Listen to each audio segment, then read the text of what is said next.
First of all, thanks for inviting me. It's been a pleasure to visit with you guys and get to know more about this wonderful institution. Um, I've known Andy for quite a long time and been through some battles while he was a fellow with me over there, so it's a real pleasure to come and visit with him here today. Early on in my career, I did a lot of basic research to the point where when I would go to a meeting, many surgeons did not realize that I was a surgeon. So, and I understand that there's a mixed crowd here of researchers as well as clinicians. If I could just get a show of hands, how many of you guys are scientists? And how many are clinicians? So it's almost half. And how many are surgeons? And how many are spine surgeons? And how many do a lot of lateral spine surgery? And how many of you guys are doing ACRs on a regular basis? ALL release during the lateral surgery? Okay, all right, that gives me some idea of who we're working with today. So I'm going to talk today about lateral spine surgery. I don't really have any true financial conflict of interest with the major players in lateral spine implant companies. I wanted to give you a brief outline of the talk here. I'm going to talk about why it's interesting to me and some points about the anatomy and the techniques that I think are important, and then end up with some cases talking about lumbar, thoracic, and deformity correction. You know, lateral access interbody fusion, a lot of different names. You know, trans-psoas approach, it's an MIS technique, it's called XLIF, that's a trademark name for invasive. DLIF is another trademark name. Many other companies have it. But, you know, I'm interested in this procedure because it's minimally invasive, or it can be faster and better often, provides great anterior column support, and I find it to be extremely useful for deformity correction as compared to the other types like TLIF or PLIF or so forth. And because of that, there's been a lot of expansion in the indications for surgery.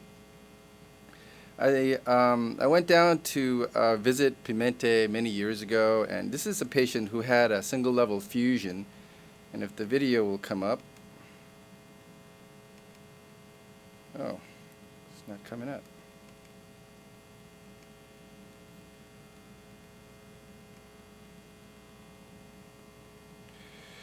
Well, I chose to give the talk this way because I thought it would not mess up the video. Oops. Well, anyway, the video would have shown you this lady who was post-op day 1 from surgery is walking around, doing great, just on Tylenol and ready to go home. Here's another case of degenerative lumbar scoliosis in an older individual that was treated with this kind of a MIS approach. And I saw this pretty early on when these kinds of things were being done, and I thought, wow, what a great correction, restoration of disc height, and minimally invasive surgery, and patients are doing really well. No need for access surgeon, and a great chance at sagittal and coronal plane correction. And none of the concerns, or less concern about the vascular issues with regards to retrograde ejaculation and the sympathetic plexus problems that you can sometimes get with the large open flank kind of incision for anterior surgery. And then sometime around then I had this case, I still, at that point I was still not very convinced that XLIF was something, or lateral surgery was something that I wanted to incorporate into my regular repertoire of surgery because of the complications that I had heard about. But here was a case that I want to show you, which was a consequence, I think, of lack of interbody fusion. Same case here is an elderly female that had a spondylolisthesis of L23 and L34 and autoankylosed at 5-1. I did this surgery, and you can see the immediate post-op x-rays. It looked fine. I made no attempt to correct any deformities or anything. I just did a decompression, fusion, instrumentation, put in pretty big size screws. They fit pretty well. They're not like wimpy screws or anything. But within 6 weeks, the patient, all 6 weeks, they were complaining about back pain and radiculitis kind of pain, and so forth and so on. And at 6 weeks, you can see what happened. You know, the disc height is now collapsed. That vacuum disc is gone. Screws have completely loosened and subsided. I mean, it's kind of a disaster if you think about it. And in this shorter period of time, you can see how much of a haloing there is around these screws. You know, what do you do now? So I said, well, you know, I'm going to try this XLIF thing. And so I did an XLIF to restore the disc height back to where it was. And then I cemented that haloed vertebra. You know, actually I had the radiologist just squirt in some cement, and it worked like a charm. So I was sold on this kind of procedure, at least for these kinds of things. You know, XLIF or lateral surgery is easy to do in the cadaver labs. You know, it's pretty simple, especially at the L2-3, L3-4 level. But it's really hard to do in real life. You know, and the main reason is because you can get complications in real life, right? Especially with nerves, large vessels. You know, it's not always a straight spine. There's scoliosis. And once you start to stray away from the sweet spot, that would be the L3-4, L2-3 levels, it can get more and more dangerous and difficult. And neurological complications such as lumbar root injuries or plexus injuries, genitofemoral nerve injuries, and so forth, major issues. So is weakness is something that occurs pretty predictably. Usually it's mild and transient though. But there have also been cases of bowel perforation, vascular injury. These are done by, you know, very competent, good surgeons, and you can get these kind of complications. So there's a significant learning curve, even though it seems to be easy to do. I think one of the things you first think about is level selection, looking at the lateral view, looking at the crest. You know, is it a high crest, low crest?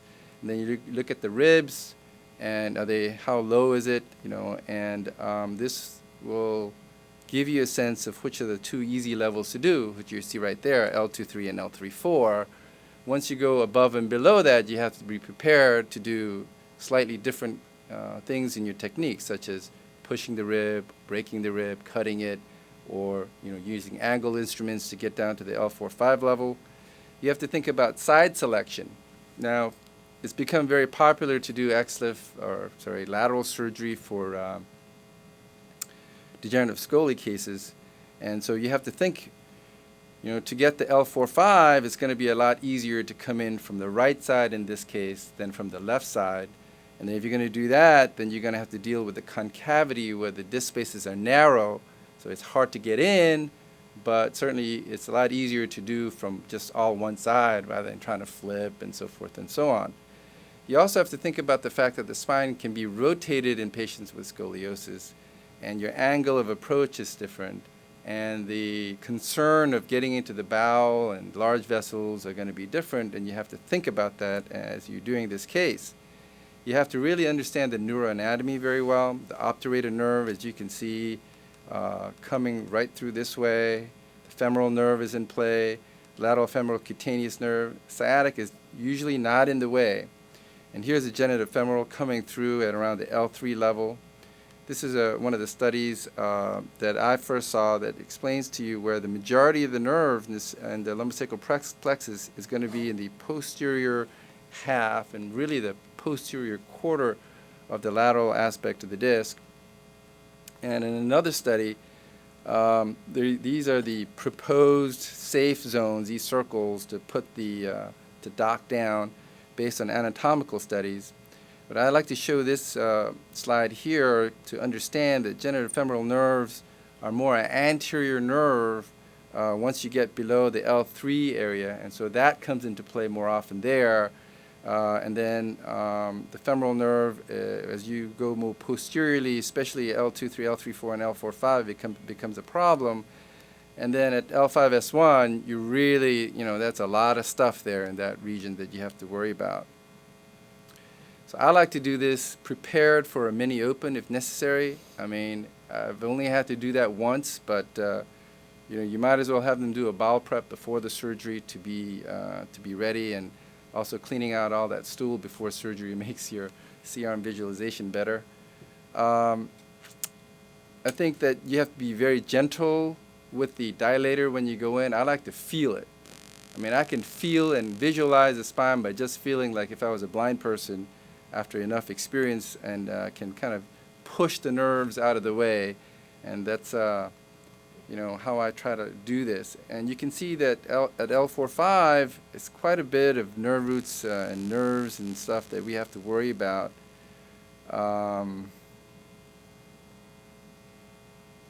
So this is a video of the initial dissection. I like to put a posterior shim back here, and here is a nerve that you have to probe, and you can actually mobilize that nerve like that. And I like to do is move the nerve back behind the posterior blade, and here it may take one or twice to kind of do that, but you can move it posteriorly. When you're doing this, you want to be very careful that the nerve is sufficiently mobilized that it takes really very little force to move it behind that blade. But if you do this by kind of a direct visualizing what you're doing, it makes it a lot easier. You may also notice that I've kept the K-wire here. It's a bit of a pain, but you never want to get lost exactly where you are in reference to the anterior posterior dimension. So I keep that K-wire there so that I don't have to keep re-imaging and re-imaging. And then once you've kind of gotten that repositioned, you can double check again with another probe. Let's see if it's coming up here. Right there. So a little bit of the psoas, and you can see the white disc coming up out in the field. And then you can just probe that once more to make sure that you're safe, and then you can proceed with the case. See, it's not jumping anymore. So for those of you who haven't done XLIF, you understand that there's a directional EMG that is associated with this lateral surgery technique that can give you some idea of where the nerves are. But you have to be real cautious about it because the sensory nerves are not detected, genitofemoral nerves are not detected. And if the nerve is completely cut, you're not going to detect it either. And sometimes it can be oversensitive. One of the tips of the trade is when you start to stimulate and you get no response at all from the patient, there's something wrong. They should be responding and the muscles should be twitching. You make sure the patient's not paralyzed.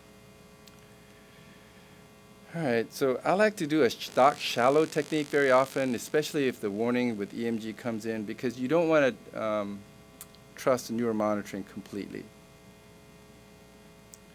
So let's... Another thing that I think is important is using what I call graft sliders or shoehorns.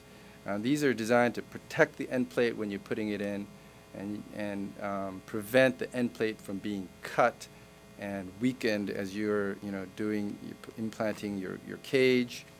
And this is what it looks like when you're actually doing the surgery.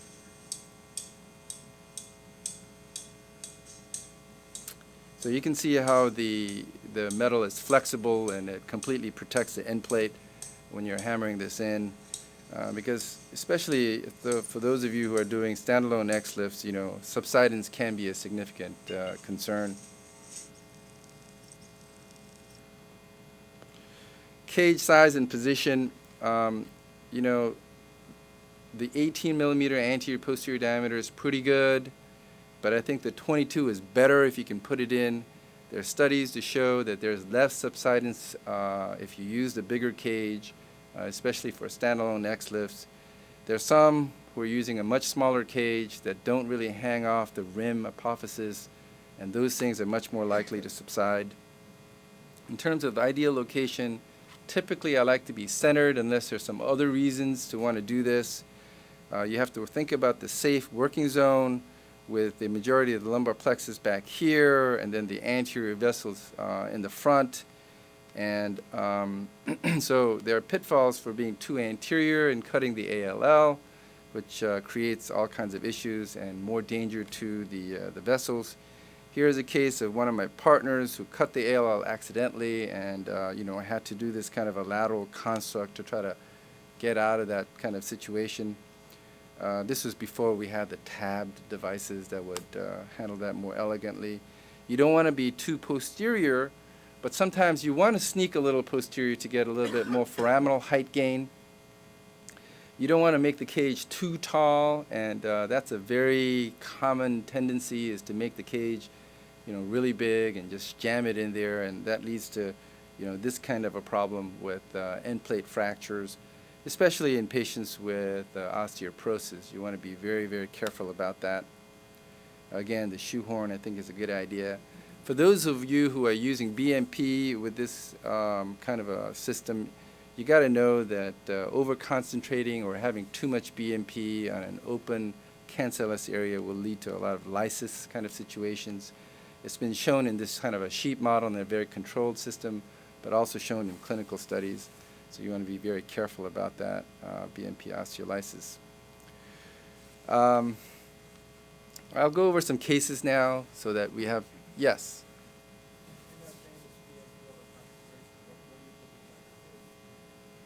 I use the regular dose of BMP, the 1.5 mg per ml. And then let's say you open up a large, kit. What you don't want to do is force all of that into the cage, because that BMP was really designed to just fill the cage space kind of loosely. It wasn't meant to be like jammed in. I think that's where you get some of the problems, when you jam in too much. So I fill the cage. I don't necessarily try to overfill the cage. So we have a case, I think it's like an ideal starter case for lateral surgery. Okay, here's a 3/4 spondylolisthesis from an isthmic defect with foraminal stenosis and leg pain that's position dependent. And you can see the foraminal stenosis right there, the disc height loss, and it's at L3/4. So this is a perfect case to do a lateral surgery. This was before all these other implants were available to do, whatnot. That I just used regular old, pedicle screws. Results: a minimal blood loss. It takes about an hour. The patient goes home the next day. I mean, it can work really beautifully and much faster than doing the whole laminectomy and fusion posterior approach kind of a thing. And you can see what kind of a change in geometry you can get. In terms of increasing the foraminal height and the foraminal area, there's now published papers that have documented there's going to be, significant increases. But I think you have to look at each individual case, because some of them are stiff and they don't open up as much as you think. And even subarticular stenosis can be alleviated when you can increase the disc height, and this has also been shown in the literature. Here's a case of a patient who had a previous multi-level laminectomy with a lot of back pain. It was mechanical, labeled a chronic back pain patient. And it's pretty clear to see the pars defect there on just a plain x-ray. A lot of instability kind of pain that the patient has. Empty facet syndrome with a pars defect. This is a case that I would have ordinarily done a posterior fusion, maybe a TLIF on this kind of a person in the past. But now, it's a quick case. You do a lateral surgery. There's already, you can see that this is totally fused inside the cage already. Unilateral screws, and put these screws in from a lateral position, and it just makes the case very simple and fast recovery for the patient. So what I find is that for lateral approach, L3/4 Spondy and stenosis, excellent indication for lateral surgery, especially if the symptoms are dynamic. Yeah. So in terms of contraindications for that, you got to think that it's in a very stiff segment where the disc is very nearly autoankylosed. It tends to be much more difficult to do. In patients who are absolutely don't want to have a second surgery, you might, not want to do it this way. All right, I'm going to present a case that's kind of a failure. Okay, so this is an 88-year-old guy that came in with foraminal stenosis and spondylolisthesis and failed all conservative treatment. And I thought, you're 88. You don't want surgery. But I thought, I think I can get a lateral cage in through there, even though it's at L5S1. And indeed, I was able to do it, an L5S1 lateral surgery with percutaneous pedicle screws, and his pre-op leg pain went away. But I'm going to tell you, this guy had severe thigh pain and you know, plexopathy for about 6 months. Okay, I mean, eventually it got better, but I wouldn't do this again. I know there are some surgeons who are using a more anterior oblique kind of approach to do this. That may be fine, but my one and only experience at L5S1, it's something that I would give it as a cautionary tale. So as I said before, I've really been expanding my surgical indications, meaning that people that were too old to operate on before, now I'm doing that because I'm doing the lateral surgery. So here's an 85-year-old patient. This is one of my earlier lateral spine surgery experiences. You know, severe back pain, thigh pain, claudication, degenerative lumbar scoliosis, but mentally sharp, otherwise healthy, and really wanted to have surgery, you know. And I would have told her previously, you're too old, your bones are too soft, don't have surgery, and sent her away. But, you know, hey, we did this through 3-level lateral surgery with percutaneous fixation segmentally, and this patient did great. One of my most grateful patients. I've adopted the lateral, techniques to do thoracic surgery. So here's a thoracic disc herniation with myelopathy, and without having to do a thoracotomy, this is the view that you can see. And I didn't have to do any of the video-assisted thoracoscopic whatnot. The ribbon you see pulsating is because it's sitting on the aorta to protect it. And you get a pretty good view without having to take the rib down at all. So post-op, good decompression. So here's another application for lateral surgery. So there's a patient here who, I forgot the exact age, but she was in her late 70s, close to 80. She had this osteoporotic fracture, initially treated elsewhere with the cement, okay? So the cement helped some of the back pain, but she still had horrible neurological pain. And you can see the significant retropulse fragment in here. So I thought that the best way to deal with this was to go anteriorly, and I did that, and I put this, this cage in here. It's got a huge footprint, and so I thought I could get away with just doing a percutaneous fixation in the back, but, and it looked good initially. But as you can see, that bone was just too, it was too soft. And in retrospect, I should have cemented the vertebral body above and below. But this is what happened. Thankfully, we let it ride, and at 6 months, she's completely asymptomatic. But definitely would cement that again the next time, or open it and do multi-level. But this patient was kind of debilitated at the time, and the thought of doing a big open surgery on her was not very appealing. Let's talk about some deformity corrections. So here's a case given to me by Anthony Kwon of multi-level lateral surgery. These are not the hyperlordotic cages, but the cages were deliberately placed more anteriorly and then combined with Smith-Peet osteotomies in the back or the Ponte osteotomies in the back. You can get a tremendous amount of sagittal plane correction.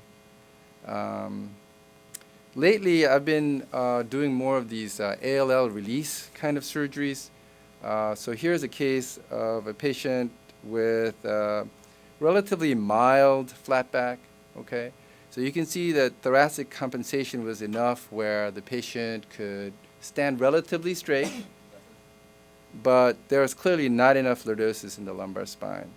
So what would you do? You do a PSO or whatever, but instead I chose to put in a hyperlordotic cage here, cut the ALL, and get this amount of correction from a single level surgery instead of having to do a big get down. And you can see that the bone is fused very nicely, and with a relatively small procedure, I was able to get decompress the stenosis and achieve sagittal plane correction at the same time. What about if you have more severe flatback kind of deformity? So here's a patient who had multiple surgery. You can see how they've kind of put a cross linker on here to keep adding on, going up higher and higher, and you can see the severe flatback deformity. in this patient. What do you do there? Well, you can cut the ALL. You can also do multi-level XLIFs, and this is the kind of correction that you can get. In this case, I chose to do a long fusion because this patient truly has a significant sagittal plane deformity. You can also combine PSOs with XLIFs, and here's a case where I felt that in order to correct this, you needed to get more correction than I could get from ALL releases at the time. Here's a TLIF cage, PSO, XLIF, XLIF, and this is, I was able to get more out of it than just well, I did this mainly for fusion purposes across the PSO level. Now, if a single level PSO is not enough, then this is what you can do. You can do a PSO, and you can do an ALL release and fusion combined. And so this is a lady that came from another institution, had this kind of dynasis kind of construct, you know, fallen into this, was told she was having a soft fusion, whatever that means, and you know, was just in horrible pain. And by using this technique, I was able to get enough correction to get her corrected very nicely. So what about, you know, multi-level ALL release? So that can be done as well. And so here's a case where I did a 3-level ALL release, and without having to do a PSO and all the bloodletting that you need to do with that, you can do this with a multi-level ALL release. And it's also very powerful in terms of coronal plane correction. Here's a patient with Parkinson's coronal deformity, significant leg pain due to this foraminal stenosis. That's a result of the coronal plane deformity. And you know, this poor guy was in just misery. You know, somebody had done a laminectomy on him, and obviously that was not going to help the situation. And so you do the lateral surgery, straighten them up, and relatively small surgery. I think without doing this, I would have gone, you know, T10 to the pelvis to get enough purchase to get him back over. But this worked well for him. So in conclusion, I think lateral spine surgery has advantages of MIS surgery, but it's, I think, even more useful trying to do big surgery to do corrections of deformity by making that deformity surgery less morbid. Still a big surgery, but not as big as it would have been before. And I think that it's going to be continued to be used more in the future. Thank you.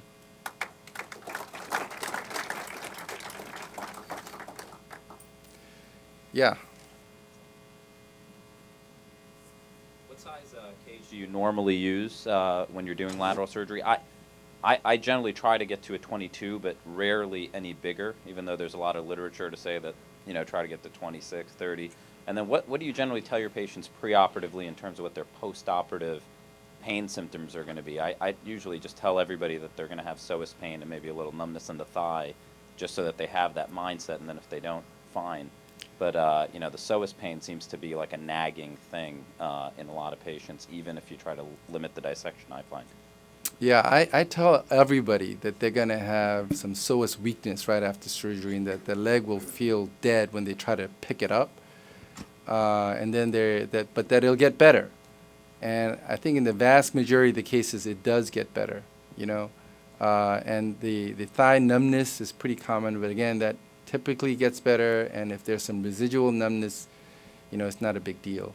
I think the problem comes when it hurts, when you get a painful paresthesias and so forth. And, you know, that occurs a small fraction of the time, but it does occur. And I think you have to be upfront with them about that. I know that the literature indicates that if you give them intraoperative steroids, it's supposed to decrease that. And so I do that. I don't get it very often anymore. I used to get it more often when I was first learning to do this. I'm not sure. Maybe it's because I'm better at it. I I don't know. But the thing that I do that I didn't really emphasize because I wanted to get through quick enough so that I could give the other talk on the basic research topic was that you have to be really careful when you put the retractor in, when you're putting the dilator in. I try to, in my mind, imagine that there's a nerve down there that I'm accidentally compressing. So I have a very light touch. And if you saw, there's a thin layer of muscle that's still there. I didn't get all the way down to the disc, and I peeled that off manually with my naked eye because I've seen enough cases where the nerve's sitting right there, even though the monitoring hadn't given me any warning. And so I think that direct visualization is helpful. And putting the shim in, and once the shim is in, you got to be very careful to just keep it down. And the other thing is that you want to get a bigger exposure than you think. You know, in the beginning, I would keep that incision really small, and everything was just really small. But I think that's the wrong thing to do. I think what's better to do is actually get a big enough opening down there on the lateral aspect of the disc where putting instruments in and out will not alter the retractor and make it accidentally go up and down and bang things, you know. So I always get an ALL, what I call an ALL retractor. I put that all the way to the front of the spine across, right, every case. So I know exactly where I am. I'm looking at it. You don't accidentally cut anything when you do it that way, when you got that bigger view.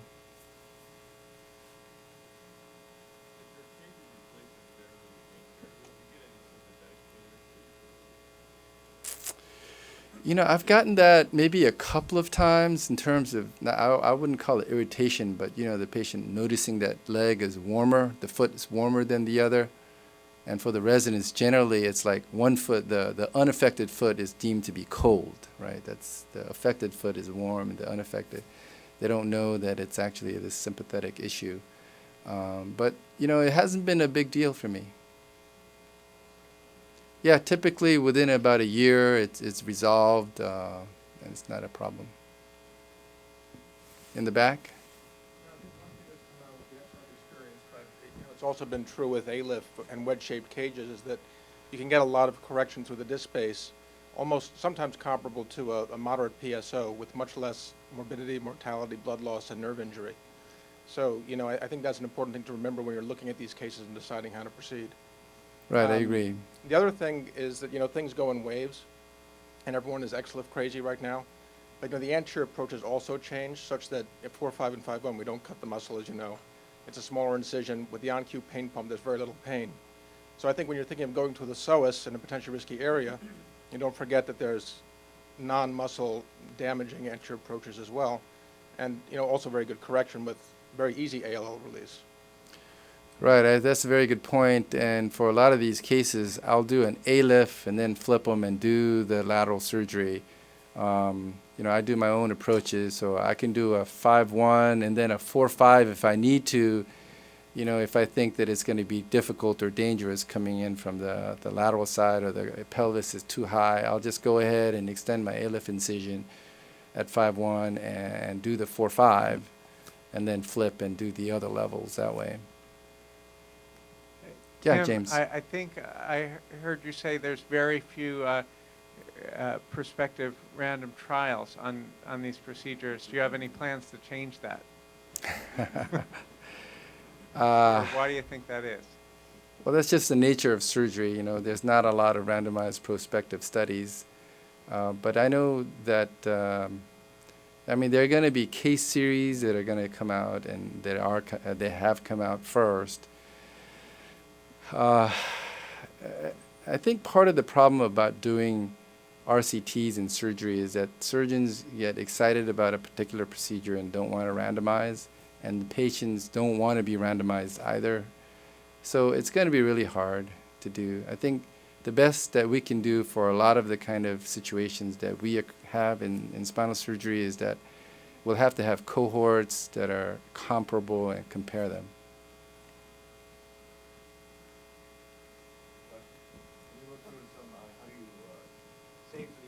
The ALL? Safely release the ALL. Okay, that's a great question. So, a couple of keys that I've learned.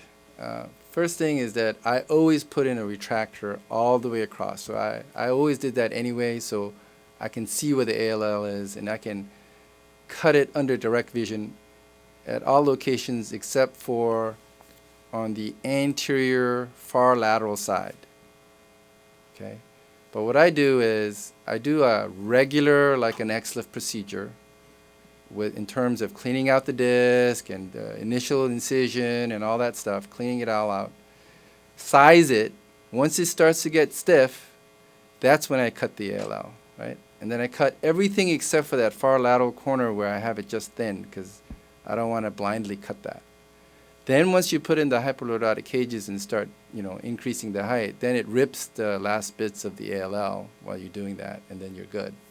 And the key is to actually establish a little track beforehand with your initial trials so that your hyperlordotic cage won't spit out the front.